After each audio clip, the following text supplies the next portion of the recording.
Hello, you wonderful people, and welcome to another episode of Centric. This being a show about crime dramas that I watch. For today's episode, I'm going to talk about the series premiere of Tulsa King. A great series premiere. A lot of really interesting things went down in this episode, so let's break it down. Well, first and foremost, I'm not that well versed in Sylvester Stallone's, filmography, but it's Sly, It's like he's just one of those actors that you might not have seen but you just know, and it's just because I've seen maybe bits and pieces of Rocky movies. I've never even seen the more recent Rocky movies, the Creed movies.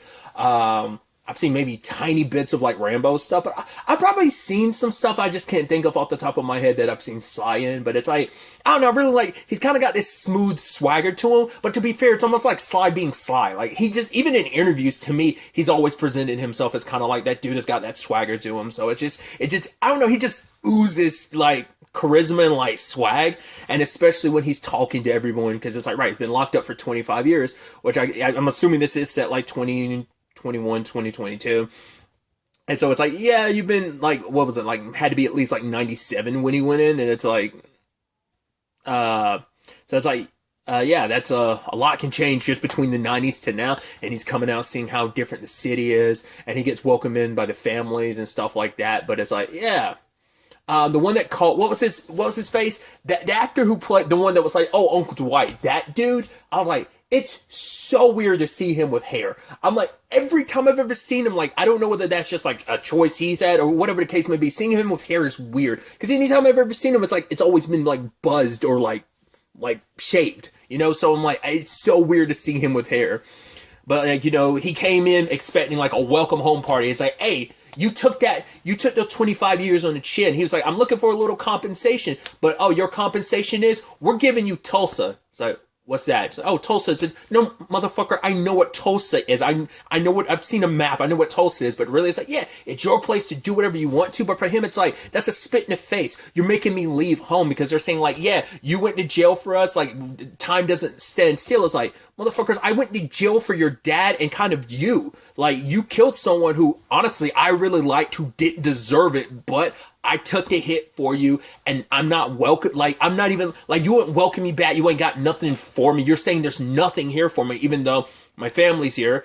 We have no idea where him and his ex-wife stand. He says yeah, they got divorced and everything. She dumped him 25 years ago, so she's probably remarried and all that. Probably got even more kids of her own. I mean, who knows? But he also has a daughter, Tina, who hasn't spoken to him in apparently 18 years. We find out that letter that has daddy on it was written when she was a little girl. It was actually really adorable. She gave him $5 saying oh, it was from her allowance and she wanted him to buy something with it. So she's probably I would assume late 20s, early 30s maybe, depending on how old she was, because he's yeah, she hasn't spoken to her. I mean, she might have been a teenager when they stopped talking, so I'd put her maybe in her 30s, if not I said late 20s. So because his character is 75. Because I'm assuming Sly was actually 75 when this was filmed, because he's 76 now. But yeah, I love that it's just kind of cool. It's just no compensation, no respect. He knocks that one guy out. I was hey, whoa, it's a capo you knocking out. He's yeah, but he's not one to me. He's wow, this I already had bodies under my name by the time while you were still in diapers. And he's oh, well, you're in diapers now. It's oh, yo, slow your roll, kid. You're supposed to show respect. But for him, it's oh, to get respect, you need to give respect. And it's kind of it's the same for Dwight. And I think that's the interesting thing too.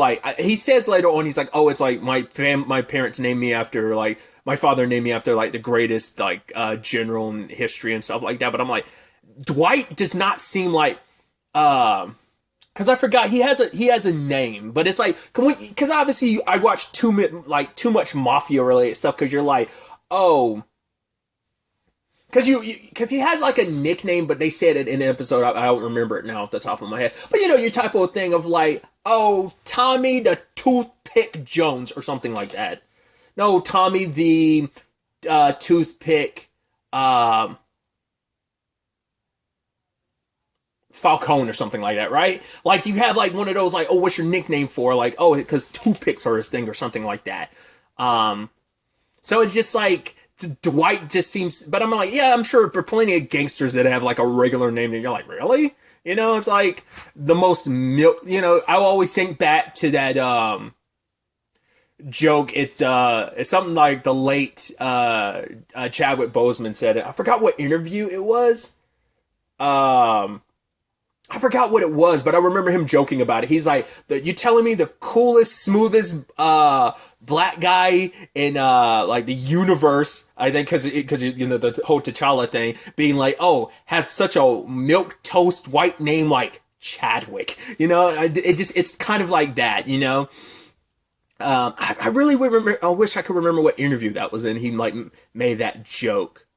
Or was it like one of those mean tweet things? I don't remember. Like, could Jimmy Kimmel do those mean tweets? I think it was that. That's what that comes from. He didn't make that joke. Someone did. It was one of those, like I said, Jimmy Kimmel, like where celebrities read mean tweets. That's what that came from. It's like, yeah, he didn't make that joke himself. Someone else did. But yeah, it was almost kind of like that, hearing him have the name Dwight, because I'm like, that doesn't sound intimidating, but it's like, hey, you know? But as he says, like, later on, like, oh, tough guys don't dance. Like, you don't have to pretend to be a tough guy, you know? It's just like, hey, let people underestimate you, and once you knock them on the ass, that's when they recognize who you are. So, but either way, he takes it on the chin, like, hey, I need to go to Tulsa. Go to Tulsa. He gets a ride from Ty. I even love that he's like, whoa. It's like, oh, that grass. She's like, oh, it's a grasshopper or whatever. And he's like, oh, it was as big as my dick. And she's like, excuse me? He's like, well, yeah, but I mean, my dick's actually big. And she sprays him. He's like, Jesus, lady. She's like, you need to wash. It's like, yeah, it's holy water. You should have washed your mouth. I'm like, I didn't know Tulsa was like, I guess like, well, Tyson puts it. He's like, yeah, this is the Bible Belt. And you're at the buckle. I guess in my head, I just never. I always forget where Oklahoma is. I'm not well versed in the states. I know where some of like the West Coast is. I know where very few of the middle are, and I know where like some of the East Coast is. Right. So like Oklahoma, I didn't know kind of fell in that the Bible Belt. I gotta forget that. So because in my head I was like, oh, I didn't realize Tulsa was kind of religious. And now in retrospect, I'm like, well, it probably should have, because it came up during Watchmen, which does beg the question. I know I'm a little all over the place, but I'm curious, like, are there going to be any little instances or references to like Tulsa's effed up history that like Watchmen dived into, a history that myself included, but a lot of people didn't know about? You know, that it's like, oh yeah, the whole Black Wall Street, Tulsa massacre thing. This show doesn't necessarily need to cover that, but I think they do kind of like, hey, when Dwight kind of sticks up for Tyson, because he's like, yo, I ordered Tyson to get me this car, and you wouldn't, because he's like, you see the problem there? This kid probably never had any trouble in his life, but you saw me in this black suit, and you were just like, hey, it was no problem. In fact, you kind of got this backwards. He's not the one you should be scared of. It's me. Yeah, I just, like I said, just that swagger he walks around with. It's just like, hey, here, stay, wait for me. Walks up in the dispensary, and he's like, yo, who runs this place? Bodie. Because you have Bodie out here. Poor Fred. He went outside. Was like, oh, you got a tire iron? I'm glad it took you too long to get the tire iron. He's like, you know what? I'm going to just take this bottle. Threw it at Fred. Met Bodie, who's played by Martin Starr. Because I never saw the official trailer. I only saw the teaser trailer for it, but I think he's even in the teaser trailer. I completely forgot Martin Starr was in this until I saw his name in the opening credits. I was like, all right, he's in this. That's super dope. It's also interesting too, just because you're like, right, they're both in the MCU. Like, obviously, like, well, he might have a bigger part going forward in Volume 3, but he's in Volume 2 of Guardians, plus Martin Starr. Well, he was in The Incredible Hulk, but he's also in the Spider-Man movies is kind of what he's mainly in. So that's just kind of an interesting thing just to kind of think about. But either way, he sits with Bodie, and I love the whole conversation. Like, right, you're making a lot of money. It's like, oh, so where is it? He's like, oh, it's in the bank. It's like, no, I'm gonna ask you again, where's the money? It's like, no, it's in the bank. I'm not missing. He's like, okay, it's either here, is it in the microwave, or is it behind that poster? And he flips a rubber band in, and he looks at Bodie, and it's like, the moment that Bodie has that look on him, you're like, it's behind the damn poster. He's like, now get me the money. He's like, all right, for him, I'm take 20%. He's like, hey, I got people I answer to as well. But he's like, wait, is that all you're taking? He's like, yeah, like I said, buddy, we're partners. He's like, do I have much of a choice? He's like, absolutely not. So I love that. And even later on when he rolls in and checking in on the money situation, like, oh, how much have we made? He sees Fred. He's like, hey, how you doing, Fred? It's like, I've been better. He's like, here, take the Advil. Thanks. I'm like, we're just kind of accepting it. I love it. But yeah, he went and beat the crap out of the car dealership dude, because like, yeah, I need this car. Asking Tyson to pull him to it. It's like, why'd you pick up like a terrible motel for me to chill at? He's like, because I'm one of, you told you to take you to a place no one would bust your balls. Plus that way you could do your illegal stuff with no one messing with you. Because I love that. It's like, whoa, what are you calling me gay? She's like, no, you must not have been around black folk. I've been around more black folk than you can count. He's like, yeah, but then like calling you a gangster means like you're cool or anything like that. And it's just like, he's like, no, don't like just casually throwing around. I am curious about that. Like old school gangsters, like would they be like even in back in the day, like like I'm not even talking about like his younger days of like running around like doing his thing, maybe like the 70s, 80s, 90s. I'm talking about like just like even like Al Capone. Like if you threw it like, because I know like you probably say gangster in like a hush whisper, but like would Al Capone take offense to you being like, oh, Al Capone, the gangster, oh, looking gangster Al Capone, and like it'd probably be like a, what'd you say to me? It's probably one of those things like, yes, it's accepted, it's known, you keep your damn mouth shut, you don't talk about it. That just might be the general mob thing of it all, of like, yeah, I'm mobbed up, I'm connected. It's like, you just don't talk about it. Like, kind of parading it around is asking for trouble, letting you know like someone's affiliate. But he was like, Tyson's like, yeah, I'm just saying like, oh, gangster, like you're cool, not like you're in some gang shit, even though you look like you're stereotypical gangster, so... But he gets pulled up at the Mayo.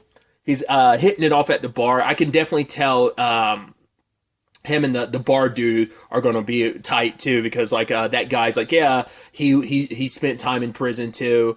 So, and he like kind of like, he was a bull rider, like fell off, got addicted to pills and stuff, and eventually got this place. He even takes care of his dad. It's like, yeah, like I'm bringing my dad to work with me because it's the only way I can keep an eye on him. And then the ladies are like, oh, okay. One of the ladies like, hey, are you famous? And he's like, no, I'm not famous. If someone's famous, if someone has to say that they're famous, they're not famous.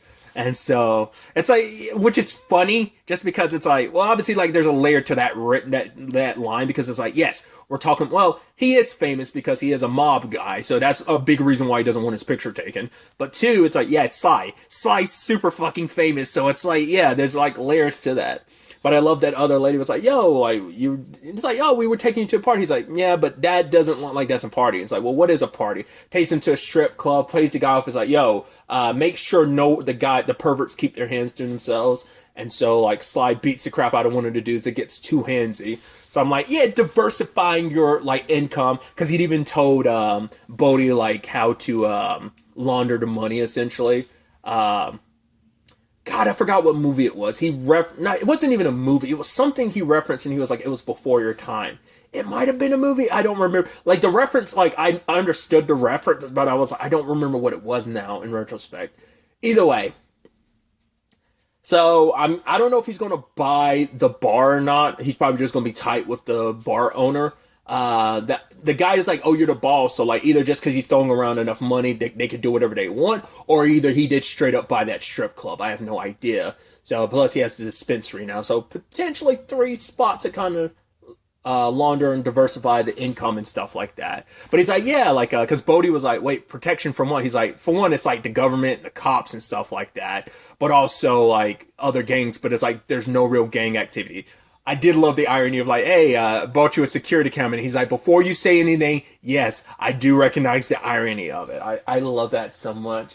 But also him hooking up with that the lady, and it's just like, oh, they're having a fun time until she found out how old he is. She's like, what? I would have said like 55. It's like, hey, Sly looks good for his age. Like I said, I would have probably thought he was younger than what he is. I would have been like, maybe 60. Wouldn't have expected him to be 76. That's crazy. I think Sly looks good. Because I'm sure, like, working on those Creed movies and just, like, a lot of stuff, I think he just generally keeps himself in pretty good health and shape. So I just thought that was just pretty dope.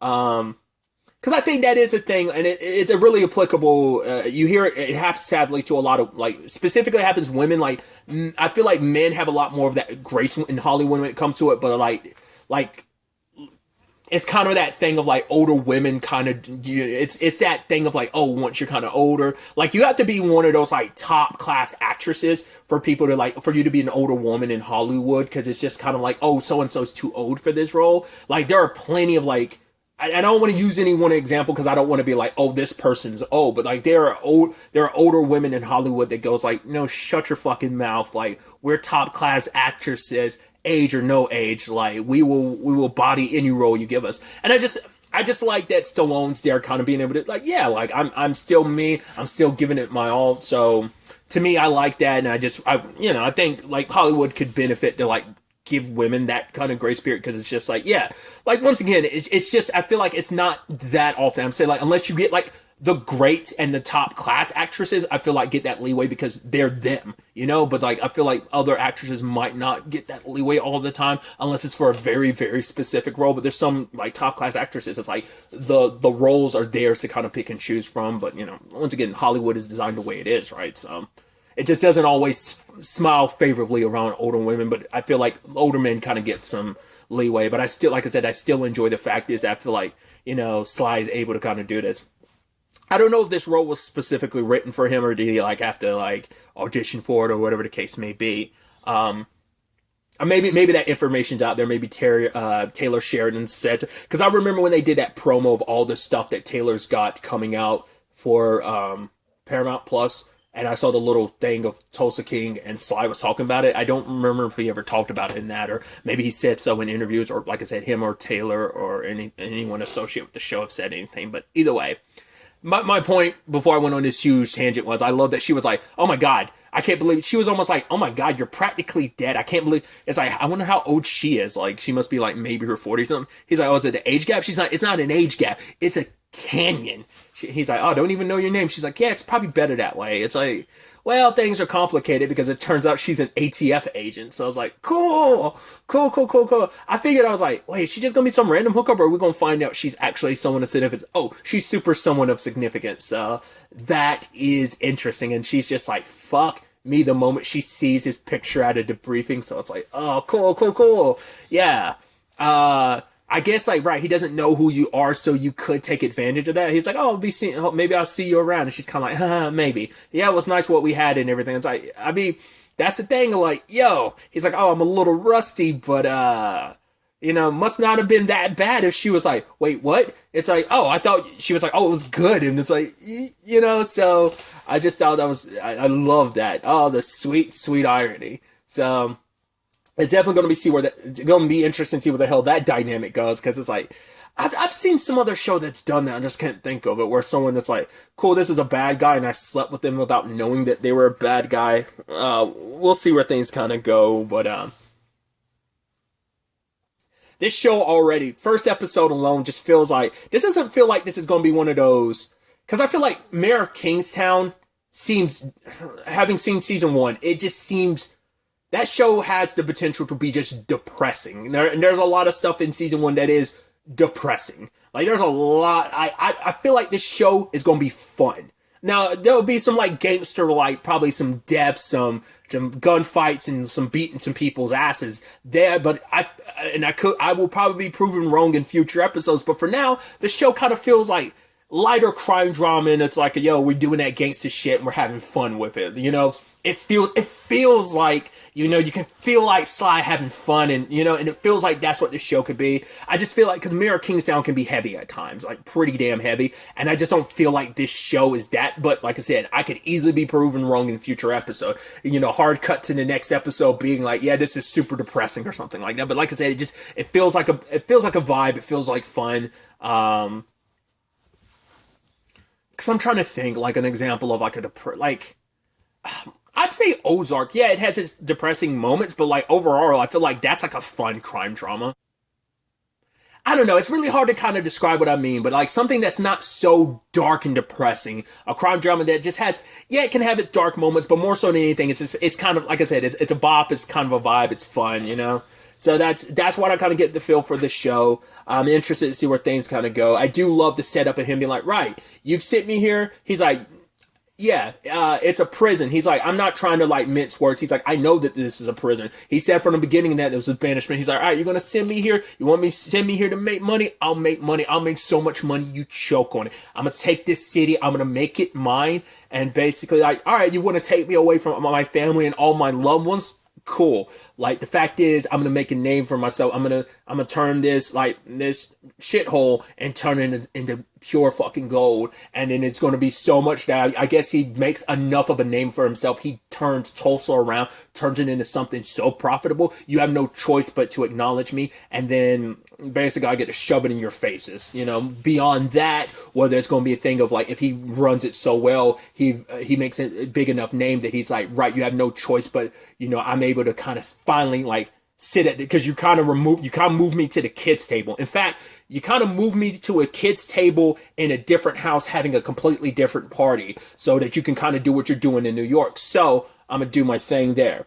Well, because also, like I said, he's got that charminess to him because of the whole bar thing. The guy's like, oh, I got lizard. And he's like, yeah, these are from Italy, like my old man. It's like, oh, I guess we both into dinosaurs. It's like, yeah, they had the bourbon and everything. He's like, whoa, whoa, whoa. You don't ask, you have to ask until you hear a no. And the guy was like, oh, I was hoping you buy me a bourbon. And then kind of, yeah, like, see, he's got that aspect about him. Like, he exudes this charm. And once again, I don't think that's just a character of Dwight. I do believe that's just, like, Sly, like, coming through, and I think the character just befits Sly so well.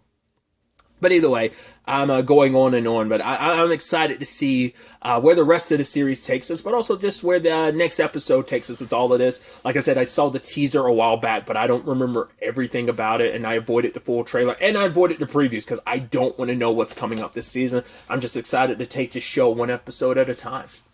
But really, that's all I want to talk about. So the next time we meet, be happy, be safe, live life to the fullest, and enjoy it. Good day, and goodbye.